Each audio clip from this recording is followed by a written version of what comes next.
Assalamualaikum warahmatullahi wabarakatuh. Perkenalkan, nama saya Muhammad Yasir Rohmani, NIM 2213600027 dari Fakultas Usuluddin dan Adab jurusan Bahasa dan Sastra Arab. Jadi dalam video saya kali ini saya akan menjelaskan tentang ilmu nahu. Sebelum saya menjelaskan lebih dalam, saya akan memberikan pemahaman apa itu ilmu nahu.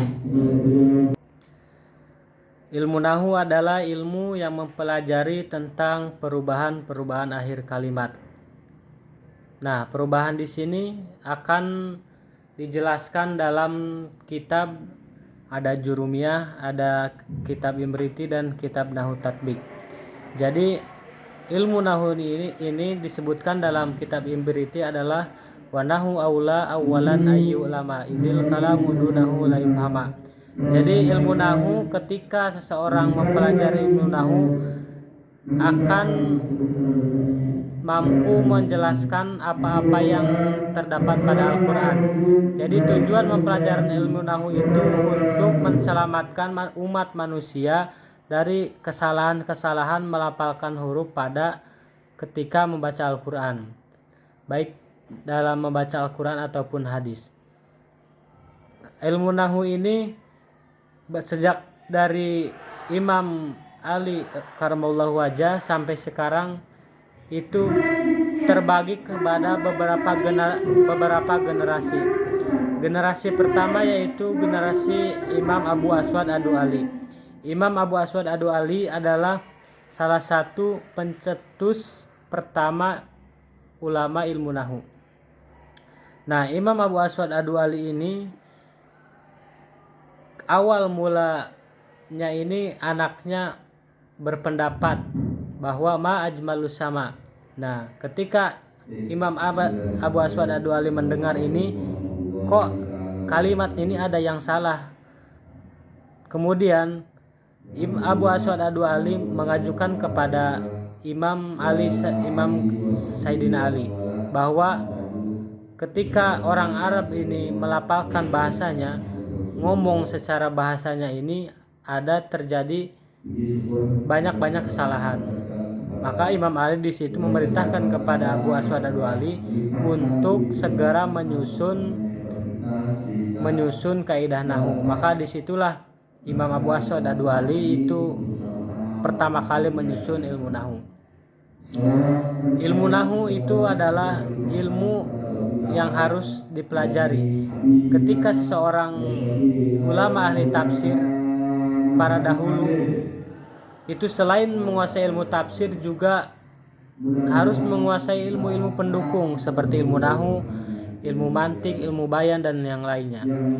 Jadi ketika seseorang akan mentafsirkan Al-Quran, maka harus mempelajari ilmu nahunya dahulu. Karena ketika seseorang menafsirkan Al-Quran tidak bisa ilmu nahu, maka akan berubah kepada makna ataupun lafadznya juga. Dalam nahu itu pembagiannya ada 3. Yang pertama isim, yang kedua fiil, dan ketiga huruf. Yang pertama isim, sebagaimana dalam pengertiannya adalah menurut istilah kalimatun dalat ala ma'nan walam taktarin bijamanin wad'an. Jadi isim secara istilah adalah sesuatu kalimat yang menunjukkan kepada makna yang tidak disertai dengan pengertian waktu. Jadi itu adalah pengertian isim secara istilah. Isim secara bahasa adalah kata nama. Contoh Jaidun itu kata nama. Contoh Rojulun itu kata nama. Yang kedua adalah fiil. Fiil secara bahasa adalah kata kerja. Kata kerja ini dalam bahasa Arab disebut fiil. Fiil secara istilah adalah kalimatun dalat ala ma'nan binafsiha wala waqtarunat bi jamanin wad'an. Fiil adalah kalimat yang menunjukkan kepada makna yang disertai dengan pengertian waktu atau zaman. Jadi ketika ada kalimat fiil itu akan selalu berkaitan dengan yang namanya waktu. Dalam fiil itu terbagi kepada 3 bagian. Yang pertama fiil amar, yang kedua fiil madi, dan yang ketiga fiil mudhari. Fiil amar adalah fiil perintah. Jadi ketika ada kalimat dalam bahasa Arab ini bentuknya perintah, maka itu sudah termasuk kalimat fiil amar. Contoh lafaznya adalah i'lam. I'lam ini adalah kalimat fiil amar karena dalam bahasa Indonesia ilam artinya adalah ketahuilah. Itu adalah sebuah perintah. Yang kedua adalah kalimat fiil madi. Fiil madi adalah fiil yang menjelaskan kepada sesuatu yang sudah lampau, pekerjaan yang sudah terjadi.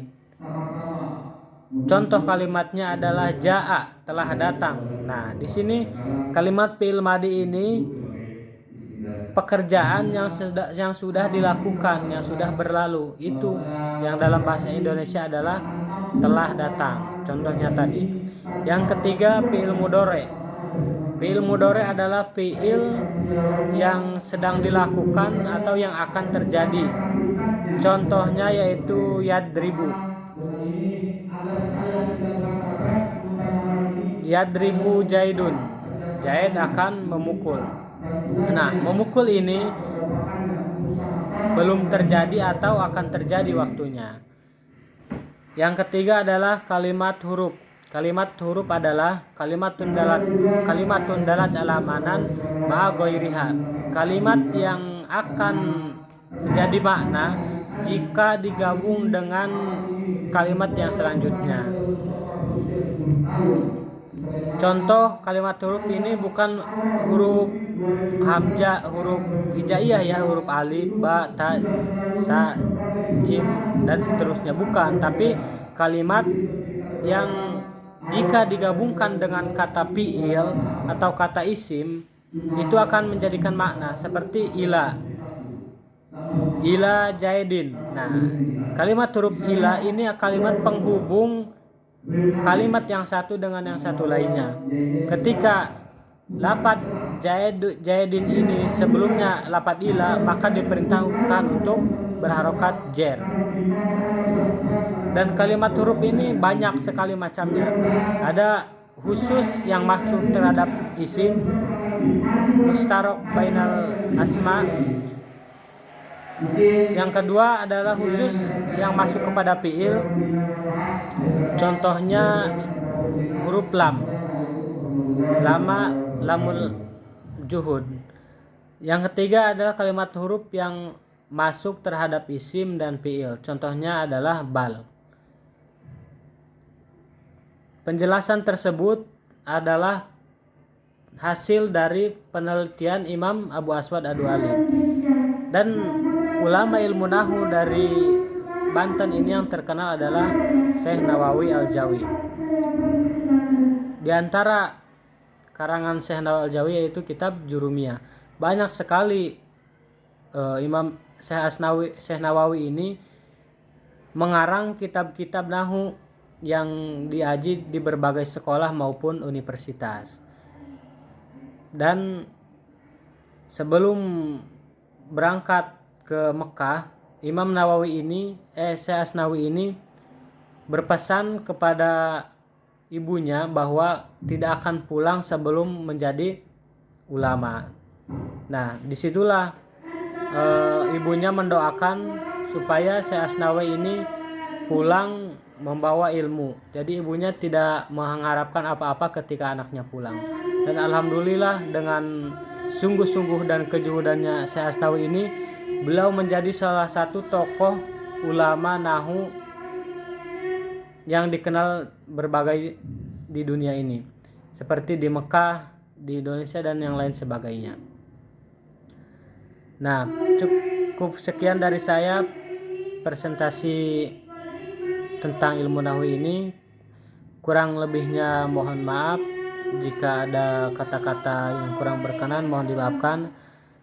Wabillahi taufiq wal hidayah. Wassalamualaikum warahmatullahi wabarakatuh.